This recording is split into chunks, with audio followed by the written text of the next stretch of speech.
musidɓe onon wonɓe sivude assistance humanitaire d'urgence. Assalamu alaikum, mi salminimol teddunal yetto mourad mum comme le constaté sur l'écran. Très tôt encore, je reçois une fille, hein, voilà, une fille qui est de Mamou, voilà, elle me dit musidɓe.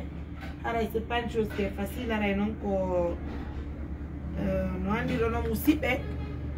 Haray ko moƴo bari assistance humanitaire d'urgence wonde ka meɗen Mamou ɗo tawta min Mariama ardi wandintingol no haray osdio ɗo on tini hari warino ka meɗen ɗo ko kanko e oji o nde ñande wonnoɗo jibinɗo kala tangu kamɓen ko arti ɗo hara kadi ko ni buuɓirno ɗen ɓe ɓay toon tini harayde wadde golleji ka meɗen ɗo haray noon golleji ino seedi on tini fiɓe juuɓe ɓe wonɗen e yaltinde wonɗen e sendude e haylanduru jokka worɓe fiyoɓe heɓo mbuuɗi ma ya waɗa pigidi Allah hiɗa yallaki fidin ɗon pigi musidɓe ɓen ɗon ko ɓe fo maɓɓe e hoɗo ko wonɗen ɓe wallitade kon haray ɗen ɗettude e buumen gueseɗi maɓɓe ɗi fi haray protège go dignité maɓɓe on tini c'est important sina ɗum ko wowi kon fo golleji men ni siɗe wadde ɓe waɗanten ɓe remise ji ma ɓe waɗanten ɓe cuuɗi ma jamiuji haray e weeɓi tawi julɓe Allah ɓe anda haray partenaire ɓe humpito koɓe woni e wallude ko banggue ɗum ɗo haray desduɗay haray buumugol guesel ndi par ce que on tini ko sonnaɓe kadi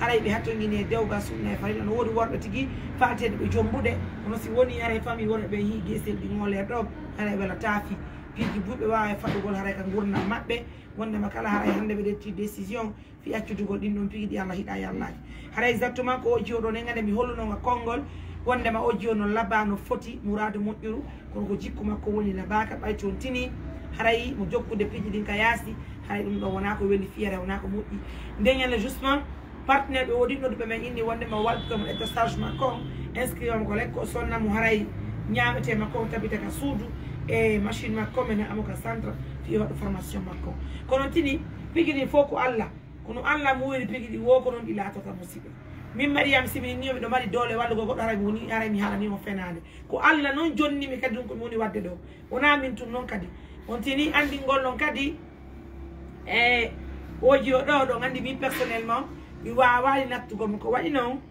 haray immo makko ɓay heeɓi bobo min natti on noon ka mawɓe makko ɓen haray ɗon andi ko ndeñande ko noon partenaire ɓe wonno wallitaki ndeñande mais tawi Allah muuyi ko noon wallitete parce que c'est comme ça les choses pigi ɗi fof ko Allah dans l'émission nous avons obtenu un partenaire qui avait sollicité qui avait proposé d'aider cette fille mais malheureusement tel n'a pas été le cas pour l'instant parce qu'on n'a pas reçu d'abord un financement d'un partenaire pour assister cette fille donc ala ONG o yehi walli oya jiyo ɓay o firtike min nattimo ka makko ɓen min holli ɓen ɗon ñande men humpiti jiyo yaltito yehi ka yaasi haray ɓe andu que on ne pourra vraiment pas les aider pour l'instant sur une émission. Assalamu alaikum.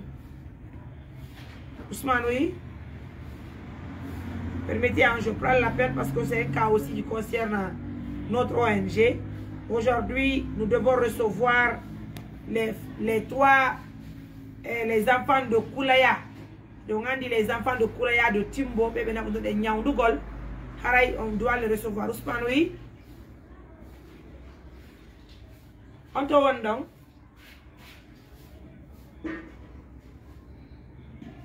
ko mbo mbarku donc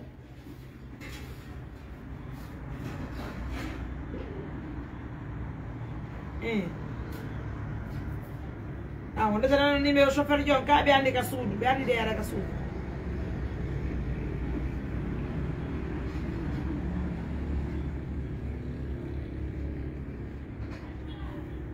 ok joni lañi émission ɗo ni lañi live je finis je t'appelle tout de suite nani s'il te plaît ko añu yombo addiɓe ɗon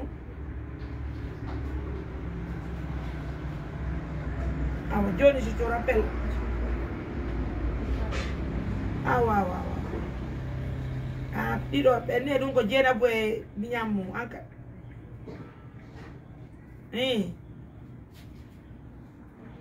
jiyo gon ko jiyo mbono ben maɓɓe on togole on ben maɓɓe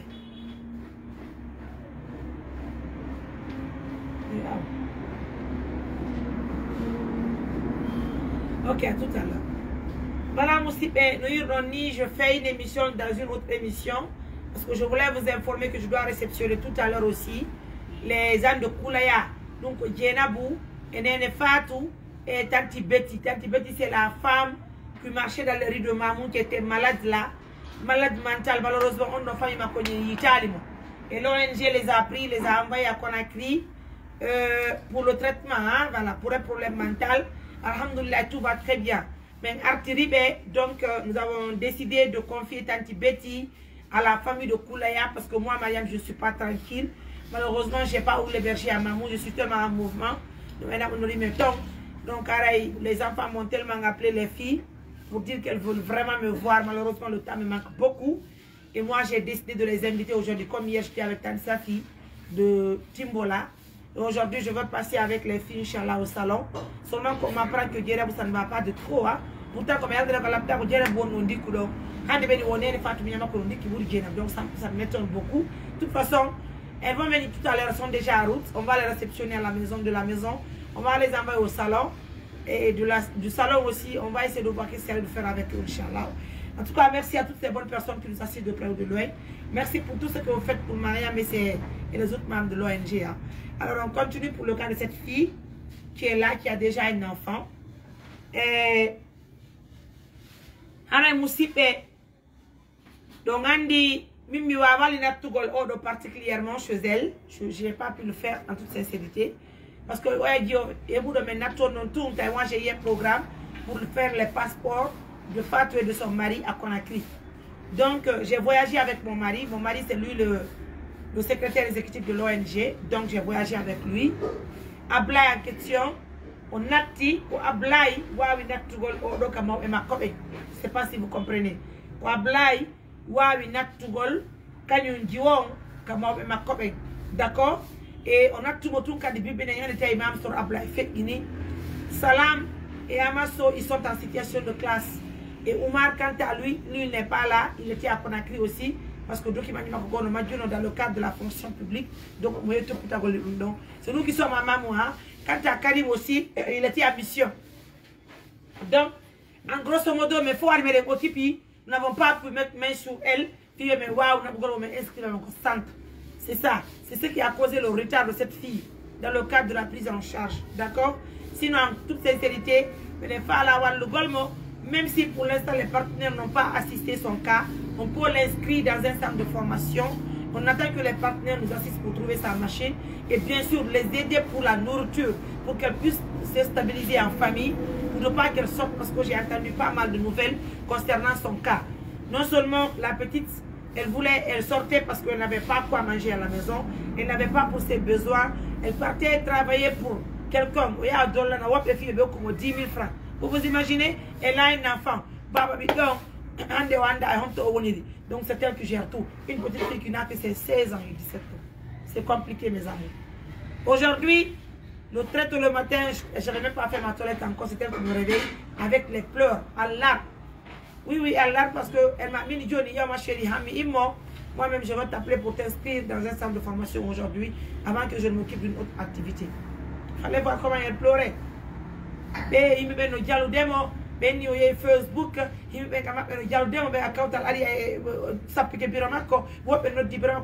je vais vous dire une chose. Elle est là. Elle-même, elle va dire combien de fois aujourd'hui les gens se moquent d'elle. Mais moi, je vous dis, je ne connais pas où elle loge. Parce que une dame, je me demande comment les gens ont pu connaître elle. Parce que de toute façon, elle est sourdie, et je vais vous avertir, vous, les voisins. Hande ala presque moi la bit bon do kamu. Comme hali e mo halati. Hande nder kawtal. No fandi hande e nder famille mo ala bit goto bon e nder famille yo. Ide ngande fo mede. E ngedi kay pay ko hasi ko Allah fewn sa biddo. Hande e nder famille si beydo jali beydo hara yo beydo munyo. O habbo kankal situation beydo luttudo. Parce que pikini nganda gundo Allah. Nganda ko dure yalla. Walla mari gundo, goto alna gundo Allah. Si woni hande o situation kunji undo, o imiki o tawime, yo me walli mo fi Allah woti annabijo. Me walli to mo fi o luttu e bonki. O yalta o yaw toppito golle. Me walli to mo tabita ka galle, una ko boni jiunku wa. be wo be arde hala dum be fale o junku luttu ko poni ma arde hala biro ko fale luttu ko poni be so wi sina biro makko han biro makko da do junku kadi junku luttu ko parce que tout le monde barade junku menen ngala ko be be ta junku me mara sant SOS mamundo be netta be fo ko men ettu be netta be kam mabbe me walli to be kam mabbe fi e tabutu kam mabbe hanyande lokki be dewgarwo kono so fuɗɗike ɗettugol haalaji kisan haala fi so ji so wisin ko jukku hara ko no ganti kono men avertisa yo toute personne qui menace les filles que nous avons assisté mais ñinnaɓe ala ɗo ɓe nde kono kala e mo menace ɗo juuwe koye ɓeɓe natti ɓe kadi ɓe ngure maɓɓe aj harni ɓe adda maɓɓe wa quartier mais rewre chef de quartier mo mais naɓa on tika au projet mais naɓa on tika au projet ko fi on ɗum parce que minen mais falaka ɓe luttu ko boni ko fi allah men woni wonde ɓe fiya ɓe yaltu e ko boni si on menace ɓe a kawtal on jaliɓe on warni ɓe adda maɓɓe on ton mais on sariya wona hakkude men e men hakkude mon yi amen ko fi yon ɗum parce que si tawi woni hande oɗo no boni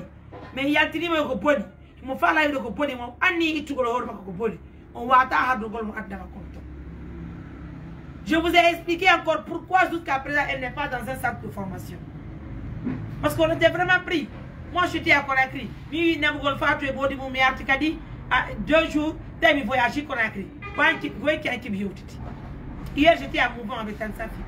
Aujourd'hui j'ai une autre équipe que je dois réceptionner à Mamou. Donc les choses sont vraiment sérieuses, c'est pas facile. C'est pas facile. On en darodon nango ye jalu golmo ay binomo halo piji gono to. Hi kutori de ngala ko ayati mo Allah souci mo toujours il tout gol hono ko. Arrêtez de se moquer des gens. Arrêtez de se moquer des gens. Arrêtez de faire des choses sur elle. Hein? On a auto foot di ponki, on a auto at bonki. On a ka mede mamu do kolanta. Mene ko me yedo no buddo pour be temdre ko wonbe wadde dimpi yalla hida yalla. Mais nous avons eu le courage de partir, prendre ses filles. Et il n'a yalté ko podi. Himbe boy ko jouer do bus arali parce que himbe no jalde. Joni sabu dum ko wonno jalde be don. Kido ngandi gono kadi e men o huude buri ko be do woni huuko ba nganda ko nun Allah marani be bibbe don kadi e wata wallindir golara en jalali be hara bugitaaki be sappodirabe ale prilo innon aro han noddo pira makko innon ko no pira makko etani yo si tay woni menen me wallahi goddo mi filito ko mi haali ko partenaire be amen be woni waltade wona menen si partenaire be amen me wallahi be ko mamen holla be dalilu ko be nabi buudi mabbe dinno vous comprenez parce qu'en Guinée travail c'est tout un problème c'est pas facile.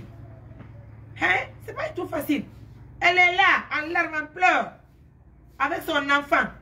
Ce qui m'a fait mal ce matin, parce qu'elle m'a dit ce matin, c'est quelqu'un même qui a acheté de la bouillie pour son enfant. Elle-même, elle a compris que courir derrière les noms, je le dis en connaissance de cause.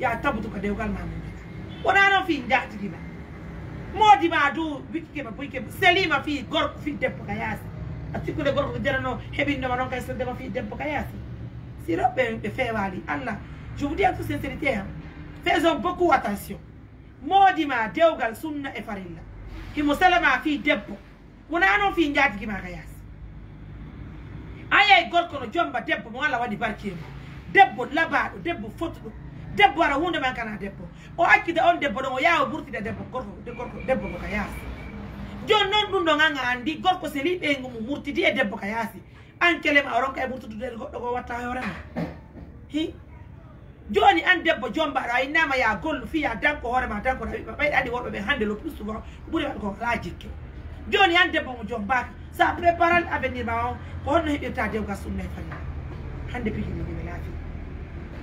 ni welafi. J'ai trop eu pitié d'elle ce matin. Sinon, je ne voulais pas la réceptionner. Je la ramène. Je veux aller l'inscrire dans un centre de formation. Mais le souci est que vraiment, elle était avec son enfant en main. Il fallait voir. Elle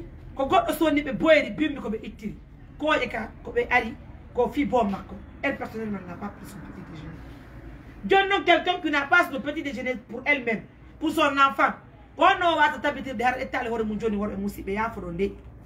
Ça va être compliqué. Parce que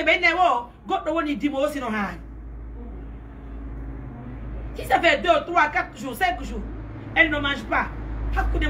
Si elle nous propose quelque chose pour elle, elle va accepter, oui ou non? Oui, normalement, si elle est digne, elle peut refuser. Mais si tu es au Harakon, ça va être compliqué.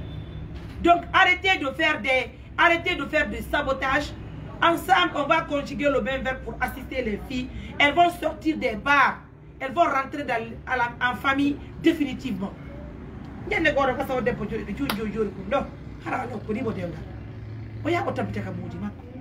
Mais ayons pitié de son enfant.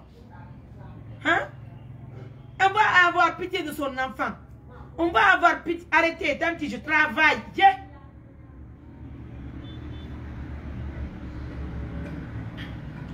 Donc c'est compliqué, c'est pas facile. Arrêtez de se moquer d'elle dans le quartier. Je vous promets, mais il y a un faux mot. Quand la Dieu me nat, Kakauta, j'ai vu ça de l'autre côté. Je ne dis pas le quartier, parce qu'on veut vraiment protéger les filles là. Il y a des nati de Diogo là. Debogo et on me aïe d'aller le punna de l'undon. Hamini, madame, on a dit, vous voulez Allah. Il me hot on camon. Il me hot on camon. So ici, il me filme à ta camarade de conflit à côté de Kambi. Hein? C'est compliqué, c'est pas facile. Arrêtez de faire ces choses-là. Et quelque bit behim penny. On a ça comme un bed aussi no wadde. Kono bit debbo jalata debbo parce que fi hondo anda ko Allah marama jang. Anda ko Allah marami marami bit ma be jang.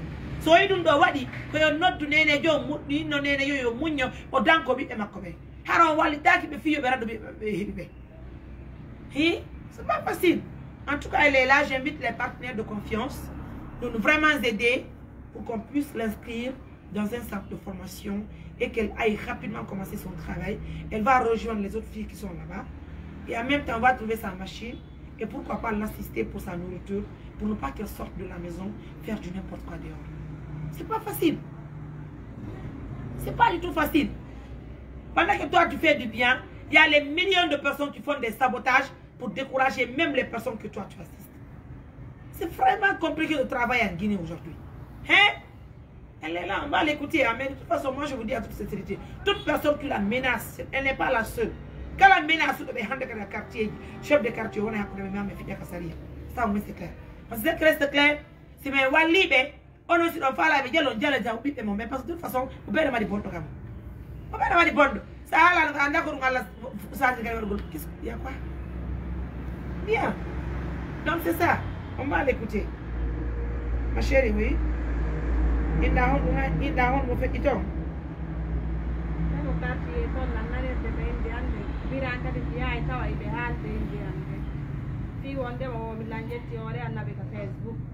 Alors le cocofé comme on est de nafi ko boni min nabira ne to more je be acci be sala la hinde ne se be jam woko be halde inde ma c'est-à-dire be nabira wo fi onu kambe be acci min na bani hore anka Facebook bira ngin wo ko faale an ngomi wadi wo bay o sana kamen do wo be acci ta goddo wada ko faala bo siko ko boni be hala ko mo be hala. Allez mes amours, merci beaucoup, merci pour la confiance. Comme vous le voyez déjà, ensemble on va assister cette fille. On va l'assister parce qu'elle a vraiment besoin de l'aide. Mais il y a de hunde water, joli den do. Hara hunde la wai. Mi hay chomba be dewgal. Ala dat be kautangal. Dat ata wobbe gono ton a plus forte raison dit de pour mo chomba.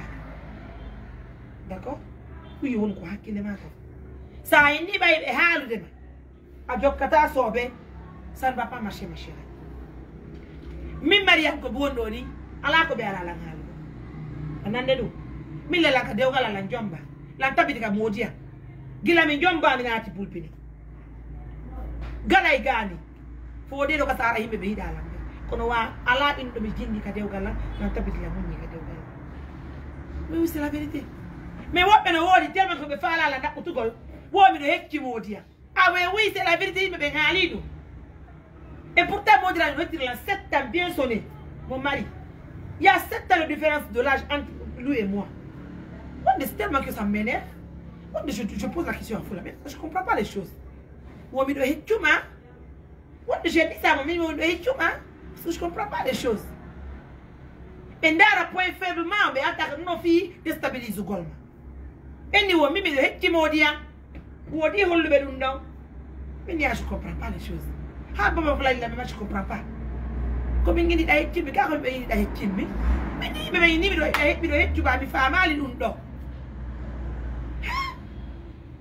je comprends pas les gens pour non faut que fils bi découragé to hara mi publier ta modian mi décourage hara mi hidata modian mi décourage hara mi yalta ka dewgal la be ronka he kon mi filla ma ronka he kon hale ne musa ko tawde ne mun ko metti nande dum sa inni do ba himbe no halde ma jokkata sobe yalla tawde ko bon nasno la ba nyande mi wadi publication be di lambi do ça mon dernier voyage au Conakry là je viens je fais une photo avec mon mari c'est quelqu'un qui écrit sa photo mais il y a un acte inbox bi diabo to mi indi mon frère au moins moi j'ai un mari oui mi so godo im minimo ogni minimo mi nuta ma ko mi na ma mi berge mi do mari modi parce que mi ala no hidlan ala no ko ilande o sa hidi modi ma bene o jono o no feti figor ko fe sa anyi modi ma bene o jogo bandi joni sa hidi modi ma bene iye modi ma no anyuma mi berge mi do mari modi anyi dola alhamdulillah wo be no ngay modi ala andoni na la ko de modi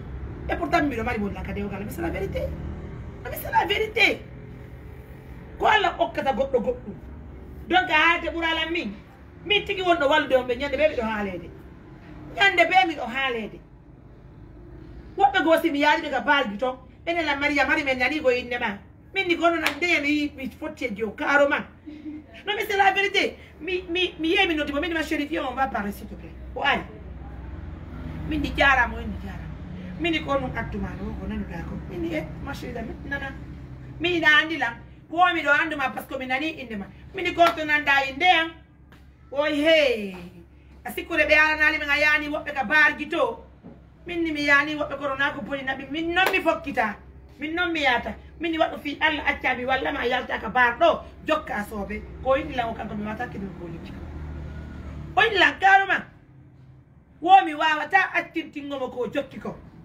iwo ga fulawa ara do wi mi jeji mo jabali mi jeji mo accira non mo yi dum ko androit go harana ko mi taydo ben temedere sonna temedere ko no ko androit go wonto kamede mamo o metna la wakkila no ye woni wari onani india woni mi no yatti mo do ro ko mi wata idem ko mi jeji mo ja wakkila no ngona jil hawlo yi ko la ngandi on jio jabi do la num nyande goro iwe kam makko rabbi tam mi yang war ka sudu ko ne ngene no mi habbi bay mi do andi dum waday bay dum ko jokki on na fatam ma chérie ha jokkuda sobe wanda jokkude sobe wode ko créer un problème mais nas no la am jalle de na to fuddi ma chérie minen me wowtina joni han joni me wada salange dum donc indugol se fa la mi wana be jibol indugol c'est pas mon problème min la wette de la kilan kon dewgal lanka modiam je vis avec mon mari o hidi mi là c'est mon problème mi yeki mo mi yeki c'est mon problème c'est-à-dire mi la ba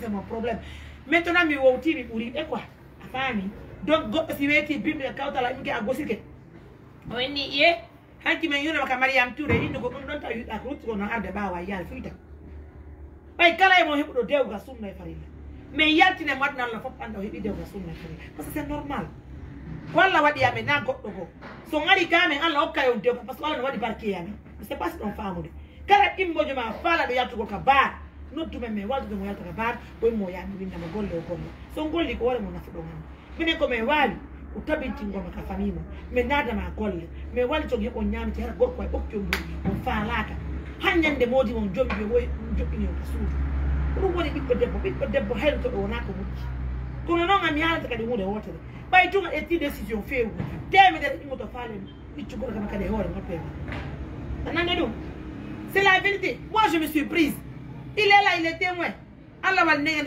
j'étais en compagnie j'étais avec les modi ce jour la nuit mi y a un homme qui a voulu me prendre o eni la wo mi yalta joma ko min mi ya o fuddi o are o nangila o carrément on nangila ado eni atan ko to na do min yan ko hom silano dal ko to wona ko do o eni min ko min kari ko min ko ndu mani min ko ajombo min mi lali jo min o jombe o jomba min ni ankadi ajombo wani mi yoma ko nyaati dia mini nyaati na no ko ya o yara tay ma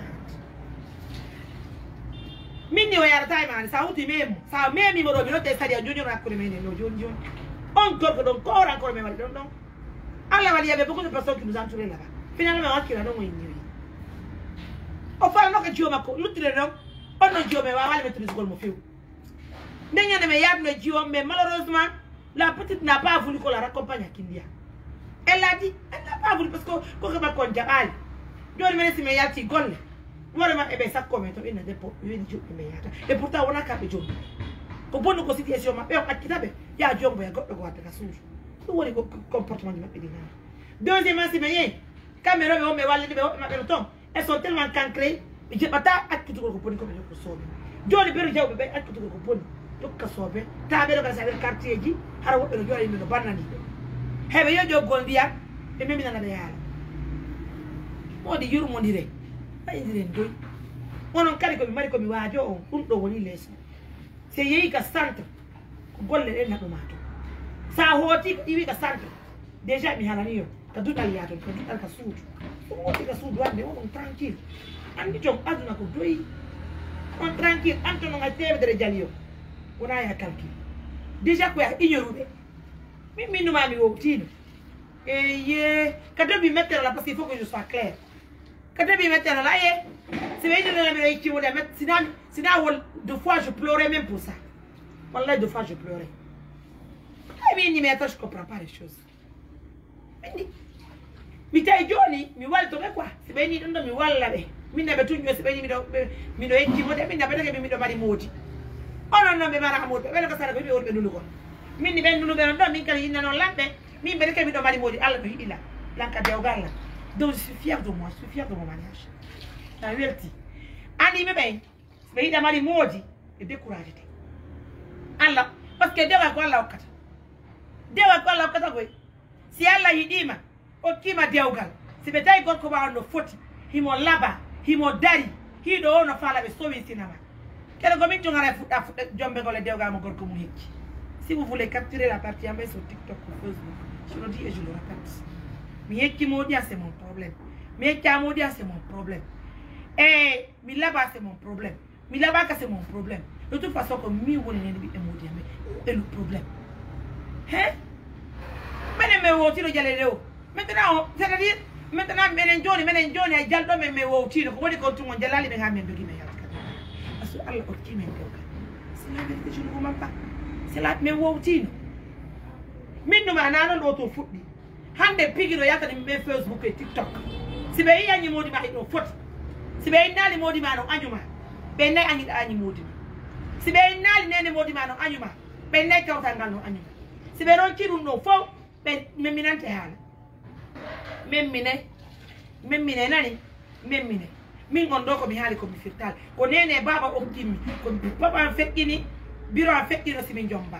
Mi jomba woni lebbi di papa fekkini ko robe accina sinara ko Allah ka iwri ka Allah do ka dew galla wuli o weli o mi do ko onanirtala parce que ko dew ga sunna farla tant que mi do munya no ko la barki et doit bobo c'est l'essentiel on s'en fout si vous voulez il faut dire que Mariam Touré mais c'est pas possible avec les gens ma chère ne ko mi no ma ko mi wi si awoti goddo wi pang munyu o wi ti pang munyu so wi ti pang pang la dati nodda e yaaka au projet voilà n'est pas me dire parce que ça bonne ya tout bien rutike be duaka arde be sonya ma kawta chebe karfi ko duwara na mayi de mabbe be ne ko duwar ko du won derto mena me wotino Facebook be winde ka inbox be winde wobbe nyangar ka public be ida public non vous n'avez rien compris en tout cas nous vous encourageons hein? Nous demandons à Allah de donner la chance à toutes les femmes d'avoir des bons maris d'accord c'est normal c'est l'essentiel pour l'instant moi Mariam je dis alhamdoulilah.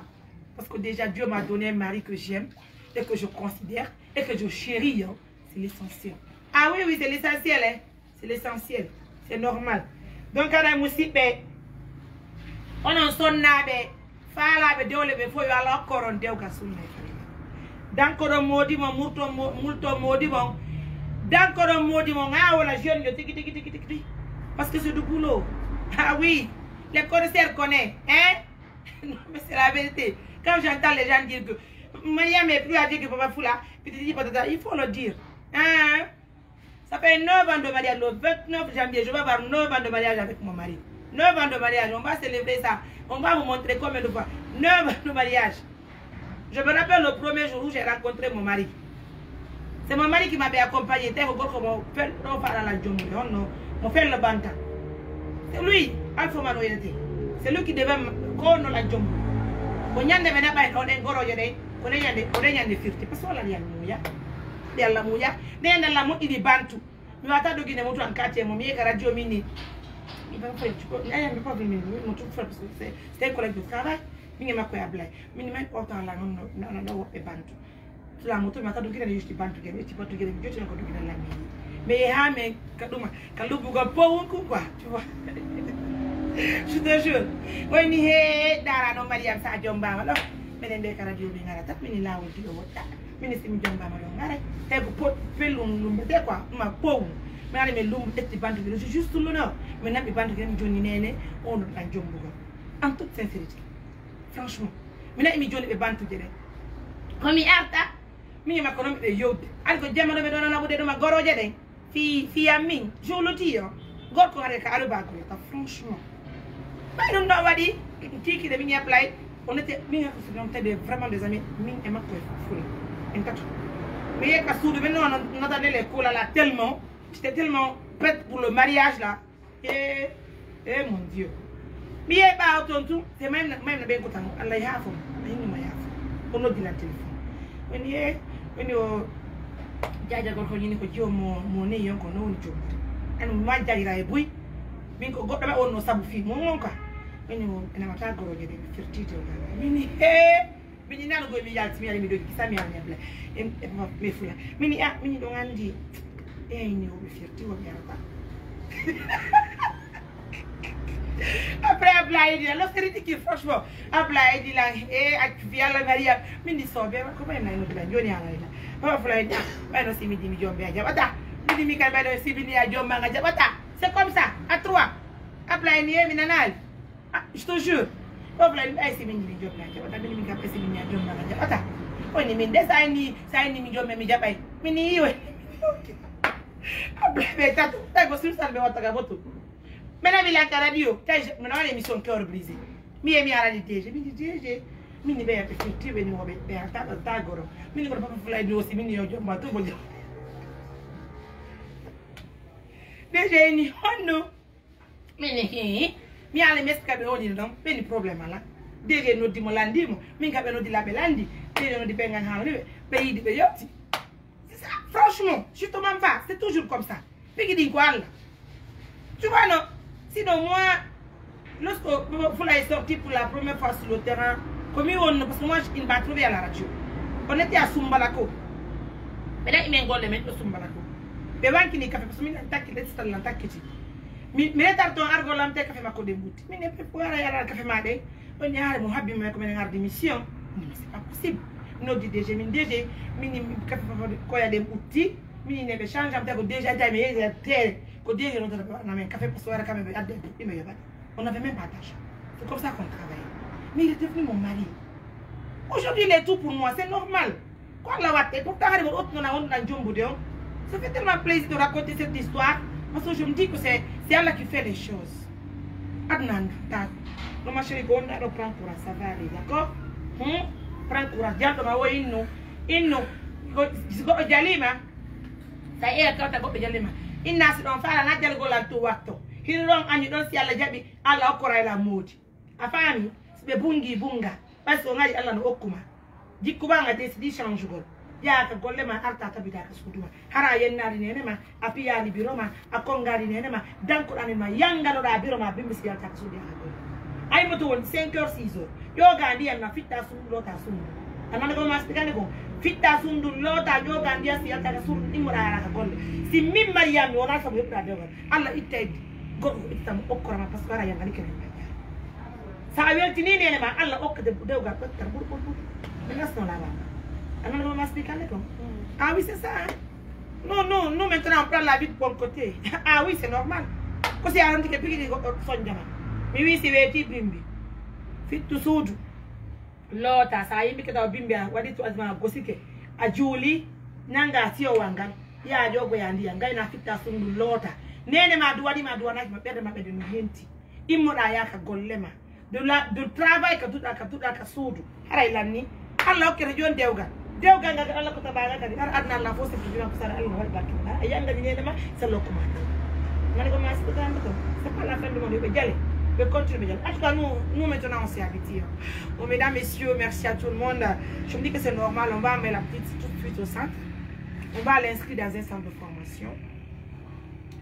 Et juste après, on va l'inscrire aussi à l'école coranique avec les autres filles. Parce que jusqu'à présent, et nous invitons les partenaires de nous aider pour qu'on puisse trouver une machine à coudre pour elle. Voilà, une machine à coudre pour elle. Troisièmement, je veux vraiment que vous m'aidiez. La petite a un enfant. Je ne veux pas sortir l'enfant devant les caméras tout à l'heure. Mais je vous dis que ça fait trop pitié, ça fait mal au cœur. Ensemble, on va les aider à trouver de la nourriture. On va envoyer en famille. Vraiment, il y a tout le temps, on a rigolé, il a mangé. C'est pas facile. Donc, je vais essayer de vous laisser. Je vous considère, je vous embrasse partout. C'est votre Mariam Touré, mettez pour les intimes. Et donc, prenez bien soin de vous. Hein. Et surtout, n'oubliez surtout pas la mission, c'est pour très bientôt pour l'Égypte. C'est pour le 30 janvier. 30 janvier, ça l'a dit, pas on m'a venu d'un fille égyptien pour le 30 au voyage. Donc non, je ne vous dis pas, en tout cas, un membre de l'ONG va accompagner le petit. J'ai pas dit c'est Mariamde. J'ai pas dit c'est Papa Foulade. J'ai pas dit c'est quelqu'un d'autre. Parce que moi-même, j'ai pas eu la permission de mon mari d'abord. Donc moi-même qui est prête pour partir là. Il faut la dire que je ne veux pas voyager pour l'instant. Donc, je vous dis, le 30, voyager en Égypte. Un membre de l'ONG va accompagner le petit. Maintenant, c'est à vous de voir qui va aller. En tout cas, moi, pour l'instant, mon papa me dit que je n'irai nulle part. Dieu, je suis en train de prier, voir si je vais aller. Priez pour moi, d'accord? Priez pour qu'il m'autorise rapidement, je vais voyager avec le petit. J'ai tellement envie de visiter l'Égypte, oh mon Dieu. Oh mes amours, merci à tout le monde, merci pour la confiance. On m'appelle, je ne sais pas qui m'appelle, excusez-moi. Assalamu alaikum. Ouais, ben comme ben.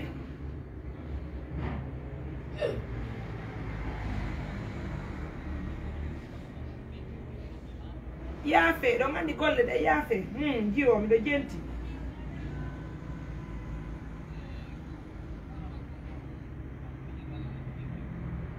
Bobo no man le dubi. My dubi nai.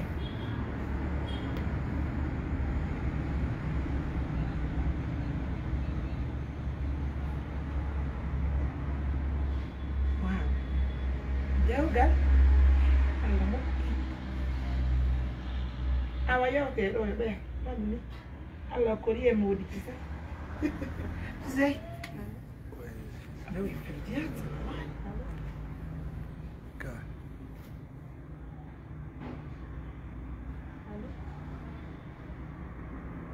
allo yo te mi jonni mo nani allo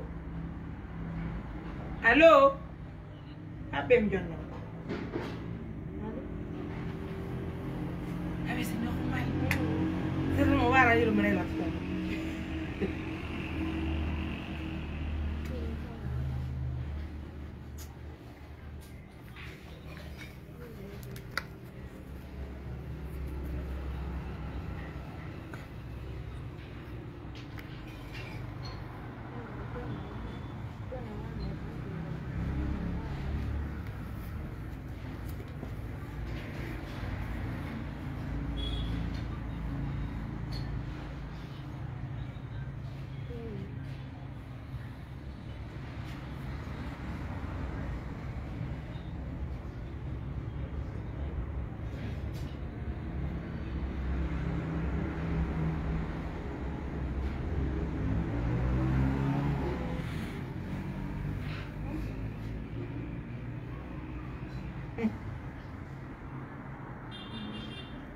Désolée, ça se passe en direct, c'est normal.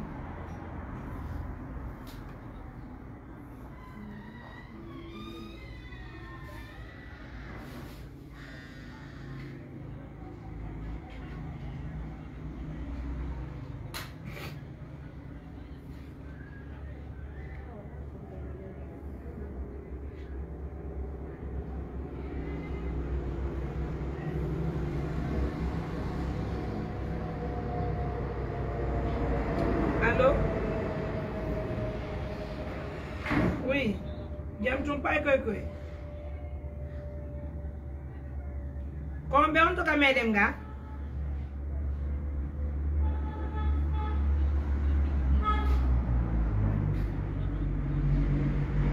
Kombe on to no kamedem ga. Kombe on to ga.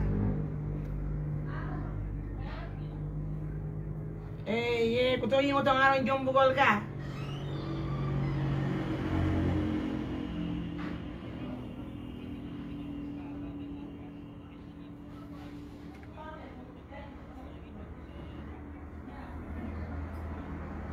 Jono son jombe am kuto yin oto ngaron ka ko honno.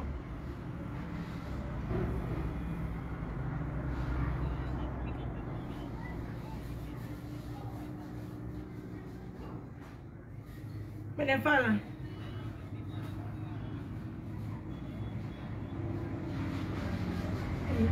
Foi mo yalla mo yang la tawla ko jombal le fala jombal.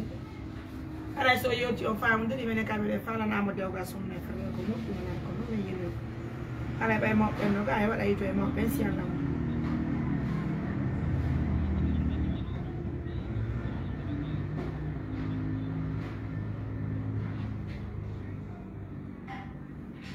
Wow, problema. Nara me fanno no windu dem taw ka lekko kuma golle ko si dewan kadi kadi hebi kere me de hidi me de yalli de don kadi. Ana no mo ya.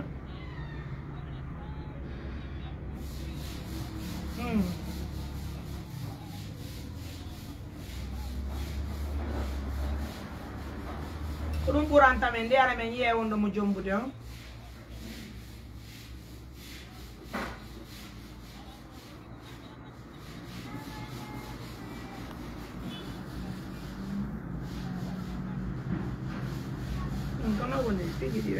Oui, d'appel qui dit, c'est vrai.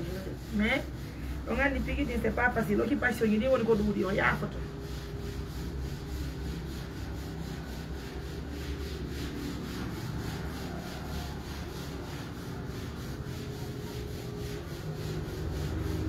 Il y a fait, quand on est golle les montants.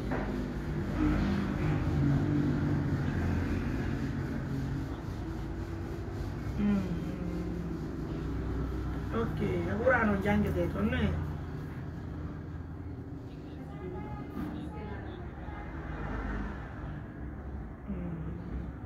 Ah, io non io ti ma questa è io ti c'è un altro sai mono chi le ora io vengo, eh? Vengono mo ngari ta ragazzi alla mo. Kono hatta bene men nada ma kene. Hatta men nada ma kene men ka gol.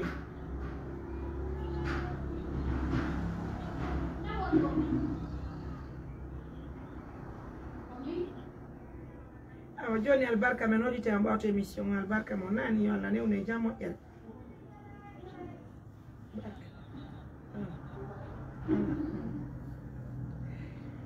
Mesdames, messieurs, merci à tout le monde de la confiance, de la fidélité et surtout de l'attention que vous nous accordez à tout moment.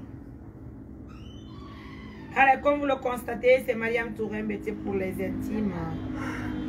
Alors, ensemble, on va essayer de clôturer l'émission à moitié, mais pour l'instant, je vous informe d'abord que ce n'est pas une chose qui est facile. Et ensemble, vous et nous, on va essayer de l'assister pour qu'elle puisse être dans un centre de formation. De là, on va l'envoyer en famille avec la nourriture, Inch'Allah, on va se stabiliser en famille. Et la suite des choses, Inch'Allah, on va le faire. Hein? Donc, c'est ça. Pour l'instant, sur le premier candidat, on ne sait pas si les candidats vont être beaucoup ou non. Pour tout ça, là, on va tenter toujours de voir. Mesdames, messieurs, merci à tout le monde. Pour tous les partenaires de confiance, vous connaissez mon numéro par cœur. C'est le 629 88 43 94. Encore une fois de plus, prenez bien soin de vous. Au revoir.